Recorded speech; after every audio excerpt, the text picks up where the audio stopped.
Competition is supposed to make shooters better. When Battlefield and Call of Duty are pushing each other, you expect bigger ideas, stronger identities, and experiences that actually evolve. But heading into 2026, playing Battlefield 6, REDSEC, Black Ops 7, and Warzone, that doesn't really feel like what's happening. Battlefield 6 still delivers those massive unscripted moments. The chaos, the scale, the reason people fell in love with the series in the first place. And yet, it's struggling to keep players around. There's been a massive drop off, not because the game isn't fun, but because the experience runs out of steam. Content feels thin, and too many maps don't embrace all out warfare. They feel restrained when they should feel overwhelming. On the other side, Call of Duty feels increasingly monotonous. Every year, it's the same loop: leveling weapons, grinding camos, running the same perks, playing the same flow. And what used to feel rewarding now just feels tiring. This isn't a technical comparison. It's about how, despite real competition, both sides are fumbling in different ways. And why, at the start of 2026, neither experience feels as exciting as it should. To understand why these games feel the way they do right now, you have to look at where they came from. None of these issues appeared overnight. Battlefield 6, REDSEC, Black Ops 7, and Warzone are all reactions to what came before them, to past missteps, player backlash, and promises of course correction. So before we talk about where these games are heading, we need to go back to their previous iterations and what players were hoping the next chapter would finally fix. Let's start with Battlefield, and more specifically, Battlefield 2042. To call that game a disappointment would be a massive understatement, and honestly, the writing was on the wall the moment the open beta went live. Yes, the beta was a buggy mess, but it was a beta. Bugs can be fixed. What felt wrong wasn't the technical state, it was the direction EA and DICE chose for the game. Battlefield lost what made it truly special: its setting and its atmosphere. We went from clear factions and nations fighting over strategic locations to cloned operators with no real identity, no national alignment, dropped into near future maps that felt disconnected from the world they were supposed to represent. On top of that, we lost clearly defined classes and roles, a core part of Battlefield's gameplay loop. The structure that encouraged teamwork was gone. And that's the key point. No matter how many bugs DICE fixed, or how many new maps they added, the underlying gameplay systems were the real problem. Players didn't like the direction the game was built on. You could see that in how much DICE had to walk things back, pushing seasonal content months just to undo decisions they'd already made. But without completely rebuilding the game, there was only so much they could change. And while Battlefield 2042 did eventually become a pretty solid Battlefield title, that first impression did real damage. The player base moved on quickly, and by the time the game found its footing, a lot of those players were already gone. So Battlefield 6 had a pretty rough predecessor. But what about Call of Duty and Warzone? The truth is, they've been on a slow, steady decline ever since Modern Warfare 2019. 2019 did a lot to rejuvenate the franchise. It modernized Call of Duty, a fresh coat of paint, so to speak.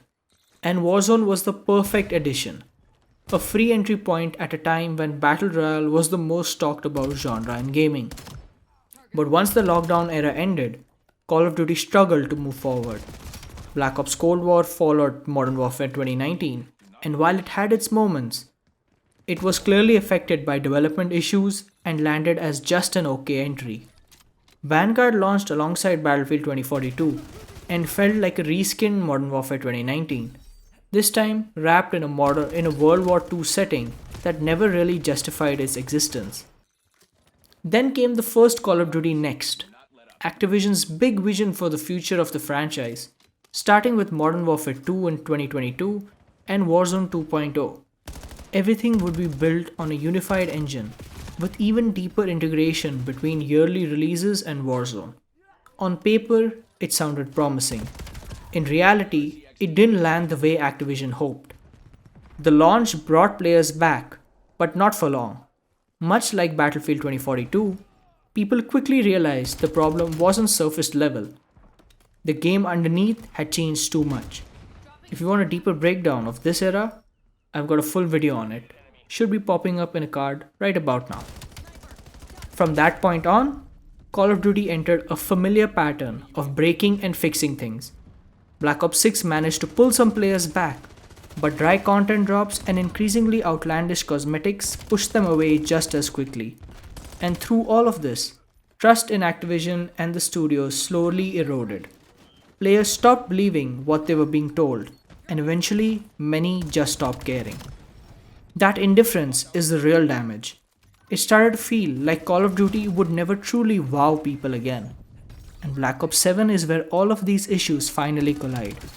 A moment where developers are actually making changes the community asked for. But by then, a lot of players had already moved on. When you put both of these stories side by side, the pattern becomes pretty clear. Battlefield 6 and Black Ops 7 aren't struggling in isolation. They're carrying the weight of everything that came before them. Years of missteps, half-course corrections, and broken trust don't just disappear at launch. They shape how players approach these games from day one.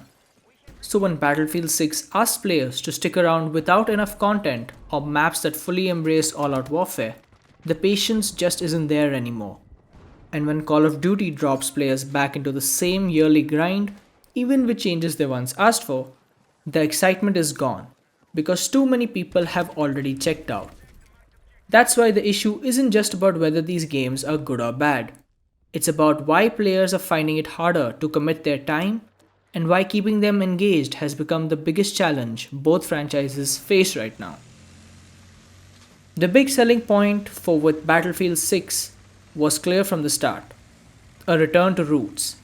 Battlefield 6 was positioned as the game that would take what Battlefield 3 and Battlefield 4 did so well, and then expand and innovate on top of that foundation. Just as important, EA and DICE made a visible effort to show the community they were listening. For the first time in a long while, players felt heard. DICE openly acknowledged past shortfalls, not just with Battlefield 2042, but frustrations players were having with shooters as a whole, especially Call of Duty. Cosmetics were toned down, the tone felt grounded again, and the identity of Battlefield finally felt intact. Battlefield Labs played a huge role in that. A dedicated playtest environment where experienced players were invited to test the game weeks, and in some cases, months before launch. That feedback directly shaped the final product, and it showed. At launch, Battlefield 6 looked right, played right, and most importantly, felt right. And the numbers reflected that. Old Battlefield players came back, new players jumped in. For a moment, it felt like Battlefield had finally found its footing again. But that success was short-lived. The biggest pain point in Battlefield 6 right now is map count and map design. And it's one of the major issues that carried over from Battlefield 2042. In 2042, the problem was scale in the opposite direction. Maps were overwhelmingly large to the point where matches often felt like running simulators. DICE spent a huge amount of time reworking these maps just to bring them closer to what players felt was right. With Battlefield 6, it feels like the reaction went too far the other way. The maps are noticeably smaller and more cramped, almost like the developers were afraid of repeating 2042's mistakes. Instead of wide battlefields with layered objectives, you're funneled into tight spaces far more often than you should be in a Battlefield game. That design choice has a cascading effect on the entire experience. When objectives are stacked too close together, and time to kill is fast at close range, matches start to fall into a spawn, shoot, die, respawn loop. And at that point, the game starts to feel more like Call of Duty than Battlefield, which is exactly what players didn't want. Content cadence only makes the fatigue worse. We're almost at the end of Season 1, and Battlefield 6 has only added 2 new maps. Blackwell Fields is underwhelming, it doesn't play particularly well, and visually it feels flat, carrying the same energy as maps like New Sobek City.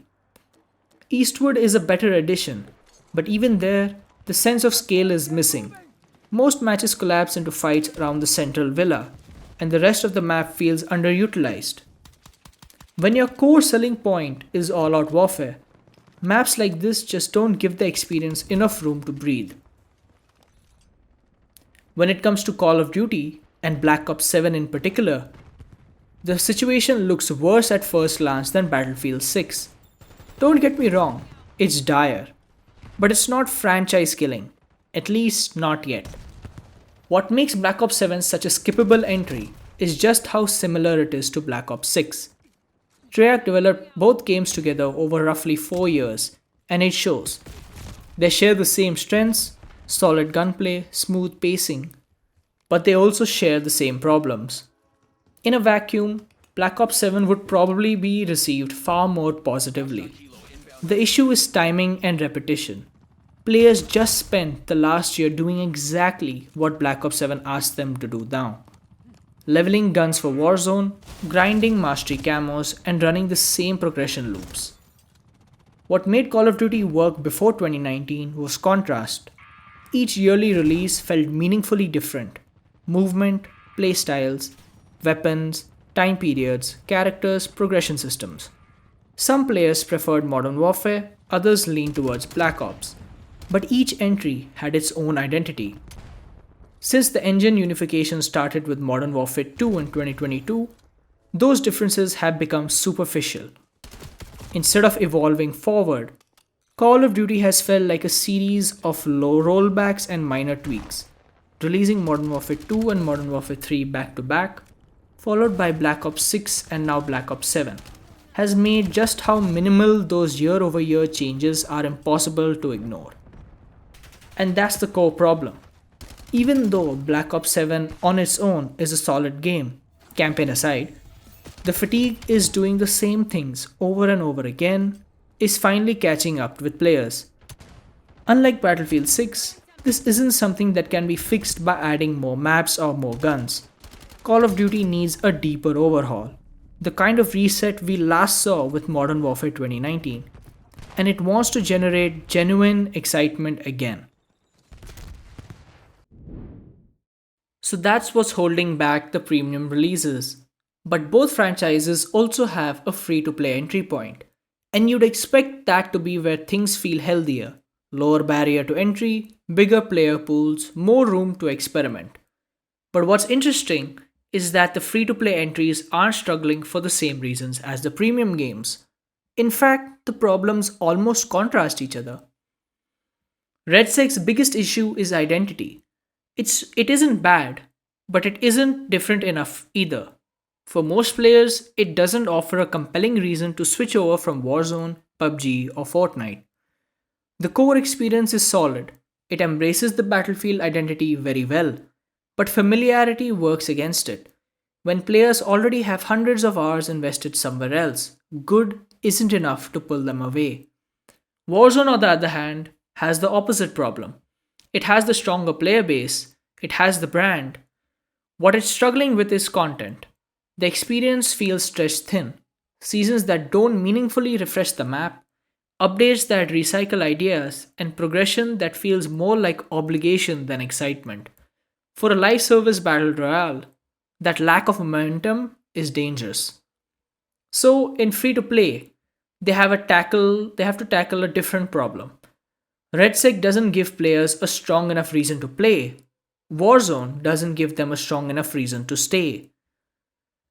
RedSec was quietly pushed to the background very quickly after Battlefield 6 launched. Within 2 to 3 weeks, it felt like the spotlight had already moved on. And the more time players spent with RedSec, the more the cracks started to show. In hindsight, RedSec needed more time. The mode launched in a state that simply wasn't stable enough. Bugs and glitches were everywhere, visibility issues, UI problems, weapons occasionally not registering damage, and audio that was especially broken around vehicles. On top of that, there were countless clipping and map issues, including players being flung across the map for no clear reason. Stability issues aside, RedSec was a bigger structural problem. It entered an already overcrowded genre, and it did so very late. More importantly, it didn't do enough differently to keep players engaged beyond that initial launch window. That lack of readiness has already had consequences. REDSEC's planned global tournament has been postponed indefinitely simply because the mode isn't in a state where a competitive event of that scale makes sense. The frustrating part is that REDSEC has potential. It could grow into a solid battle royale over time, but the bigger question is whether a BR was even necessary in the first place. Battlefield 6 has sold well as a premium title. Instead of doubling down on content for Battlefield 6, resources are now being split to fix and support REDSEC, even if Ripple Effect is handling development. And that's where the concern comes in. REDSEC needs a lot of work just to stay relevant, and right now it's starting to feel uncomfortably similar to another Battlefield experiment that launched with potential and struggled to recover. And that brings us to Warzone. The core issue here is simple: content. I went into this in a more detailed video breaking down the Warzone integration. You can check that out in the card above. But the short version is this: Warzone still has a strong player base. What it doesn't have right now is a strong reason for that player base to actually drop in. Over the years, Warzone has accumulated a massive amount of content: 3 large scale maps, and a wide selection of resurgence maps since the Modern Warfare 2 2022 reset. Most of that content is currently vaulted, locked away to prevent the game from bloating out of control. And that's where Warzone is hurting itself. Instead of feeling fresh or varied, the experience feels restricted. When your biggest live service mode is built around repetition and momentum, locking away so much playable space makes the game feel smaller than it actually is. Warzone doesn't need a new identity. It needs a reason to play today, and right now, that reason just isn't strong enough. If Battlefield 6 and Call of Duty are going to recover, they're not going to do it in the same way. These games are losing players for different reasons, and that means the solutions look very different too. Battlefield 6 needs short-term fixes. The core of the game works, the gunplay feels good, the foundation is solid, and the Battlefield identity is there. What's missing is momentum. Players aren't leaving because the game is broken. They're leaving because there isn't enough there to keep them playing. Call of Duty, on the other hand, needs long-term change. The issue isn't the lack of content or polish, it's structural fatigue. Years of similar progression, similar systems, and similar yearly releases have worn players down. That isn't something you solve with a new season or a couple of maps. For Battlefield 6, the solutions are already there, at least partially. Beyond first-party content like adding more maps that are slightly larger and allow Battlefield scale to really breathe, the game has something incredibly valuable buried inside it, and that's Portal. Portal is meant to be a space where the community can use the same tools as the developers to create unique Battlefield experiences. In theory, that should be a goldmine of content for Battlefield 6. In reality, what we got early on was mostly XP bot farms, and that's a symptom of a bigger problem.